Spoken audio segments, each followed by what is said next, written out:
I would say I think it's important to challenge engineering, but challenge with empathy, not with ego. I think oftentimes I have been on the other side and PMs come to me is like, how much time will this take? How much time will this other thing take?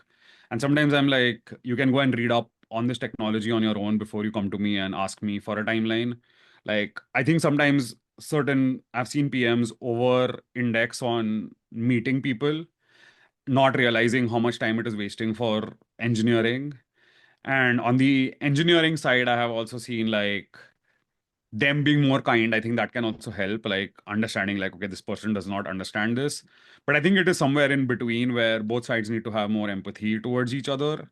But you have to challenge each other, right? You can't just be like, okay, sometimes because there is no empathy, you will get responses which are not real, right? So I think, especially in bigger enterprises, like if I'm wearing the engineering hat, I'm being a lot more conservative. If I'm playing the product hat, I'm being a lot more aggressive. But both sides, I am trying to be empathetic towards the other side of other counterpart that I'm working with, right? Hmm. Because at the end of the day, speed matters. You have to ship products, you have to get them into market, and in some ways the salaries of engineering is being paid by revenue that product is generating, right? So in a weird kind of way, you are mutually dependent on each other to have your salaries continue coming in through some weird economic incentive structure. So Hmm. I feel like having those both sides having that empathy towards each other, but challenging each other, right? So engineering also challenging product, like why do we need this feature? And if both sides hand wave the details and are not clear, are not articulate enough, don't think about the problem enough.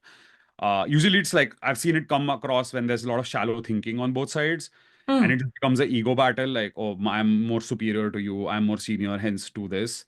So I think it has to come from a place of empathy and kindness, and not from a place of ego, like, oh, this is like, both sides have to think and then challenge, and not just mindlessly challenge or yeah. So I don't know if that makes sense. That does. That definitely does.